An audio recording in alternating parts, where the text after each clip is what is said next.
Good morning.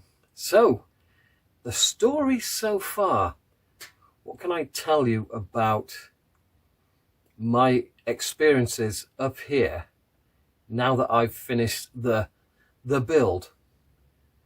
I mean, obviously I haven't done the scenery, but I've finished the build. Let me see, let's start at the top. Number one, get all the junk out of your attic. Because you're going to be building a board on this side, you're going to be moving all your junk over there. Then you got to move both lots of junk over there to build that side. Then you're going to start wiring and you got to move all your junk over there. Just get rid of as much stuff as you can.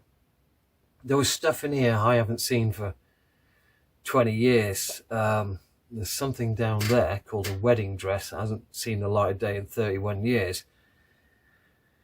Goodness knows why we're keeping that. But you've just got to empty this place as much as you can to make life a lot easier. Sorry, I got my little swivel stool now. Now that I've actually finished up here, I can bring this up here. I've got something to sit on. Next thing, insulation. It's 2 degrees outside today. It is incredibly cold. Except for it's not cold in here. Now it's not heated. When I come up first thing in the morning, it's a bit chilly.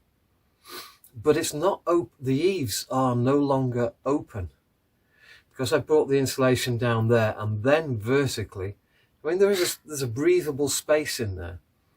But there's no cold drafts coming in here.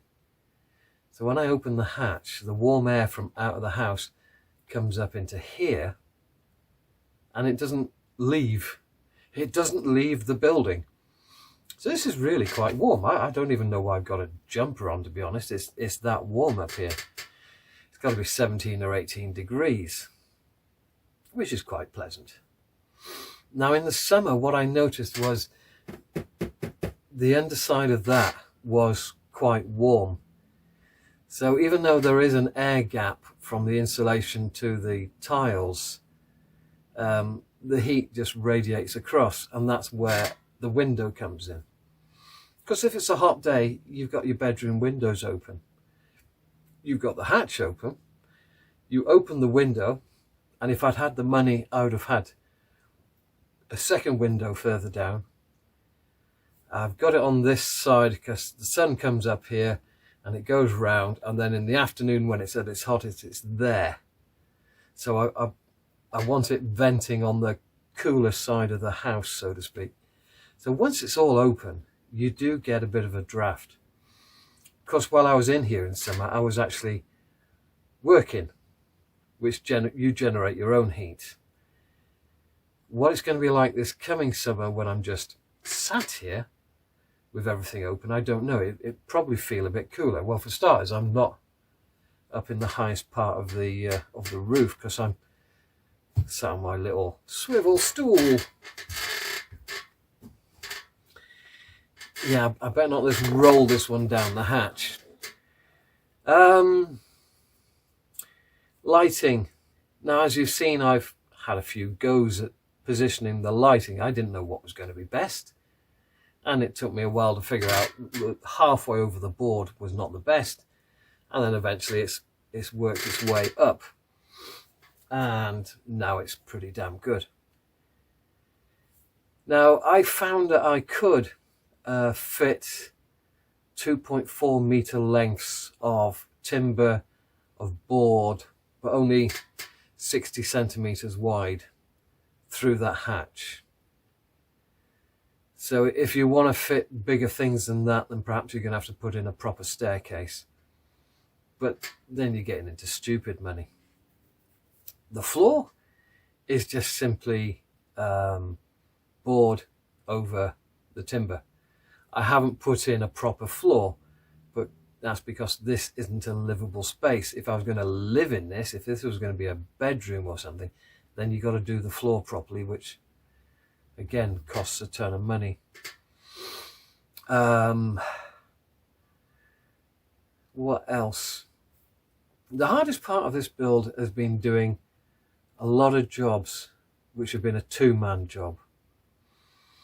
when you are moving around 2.4 meter lengths of anything in here, especially this kind of attic where it's not a big open space, you've got all of these things in the way. It's been damned hard work. I think the hardest was a 2.4 meter length of ply with the back seam applied, and you're trying to thread it through here without destroying it. This is a creaky chair, isn't it?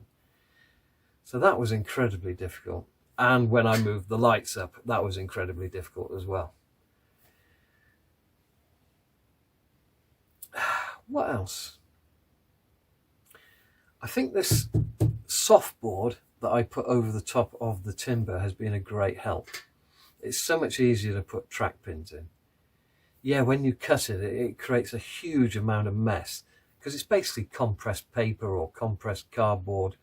It's recycled material, much like the board is recycled timber, where they squeeze it together with glue and bring out 9mm sheets of it.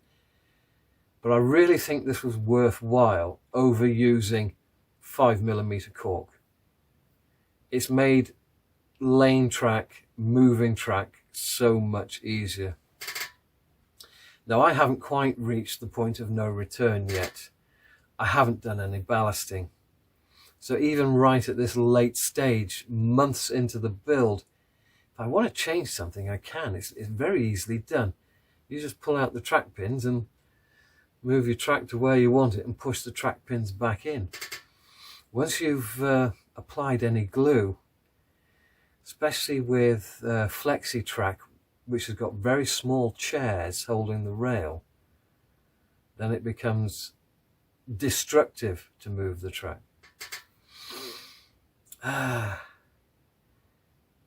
Yeah, this has been a long job.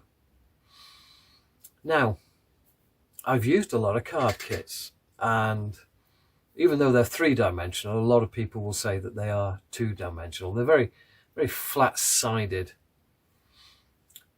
but they're very cheap, they're very quick to do, and they're very easy to do. When I changed my risers here this past week, I had to make 4 bridges, 2 viaducts, and 2 single tunnel entrances. And I basically did that lot in about a 16-hour window. It took me about 16 hours to do that lot.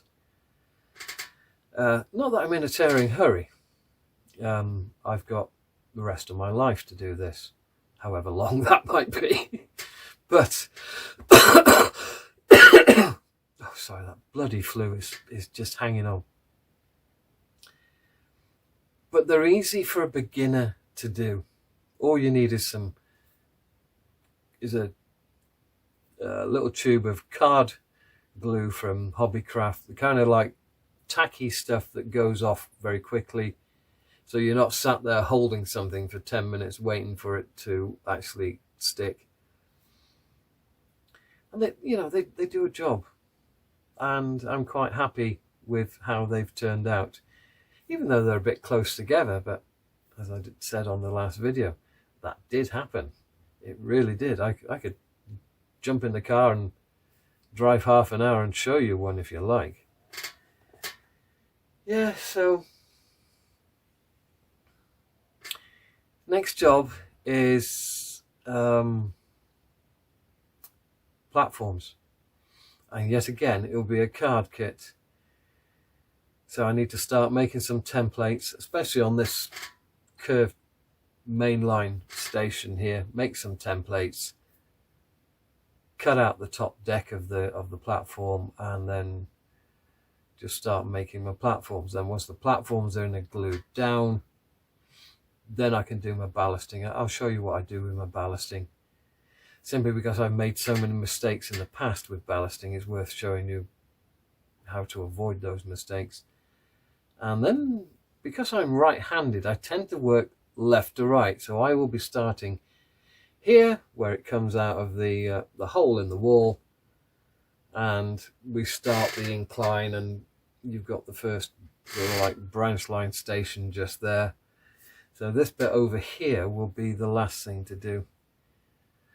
Unless I go along here about 6 or 8 feet and then I come back and I go along here for 6 or 8 feet. I don't know. We will see. But yeah, I think get rid of your junk, that's for certain. Get a second person in for doing the big jobs. I found it incredibly difficult doing so much of this on my own. Get it well lit. Get it insulated. And then get yourself a means of allowing hot air out of here with a window or two. I think that's it. In fact, I think I need a break. Yeah, doing all those card kits drove me crazy. Down here on the shelf, I've got all my buildings, and hopefully they will slowly work their way out onto the board as I start building. I'm looking at this lot, I'm thinking, I don't remember buying half of this, but that will soon disappear. That's it. The build is done. I'm not changing anything else. I've had a good hoover around because I've been cutting timber and I've been cutting softboard up here, and the dust goes everywhere. So you've got to clean down quite regular. And I think I've done all right getting rid of the junk from underneath here. All that's underneath this side is actually the materials I need to build a layout.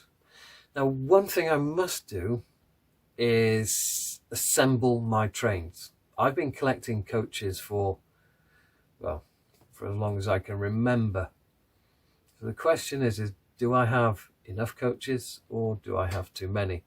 I can actually tell you I got too many. I've put about 12 into my eBay box down there to sell, and that'll give me the money that I need to buy things like seafoam trees and greenery and whatever it is I need. Now I need to find something for a road surface. If you know anything, let me know. Ta-ra.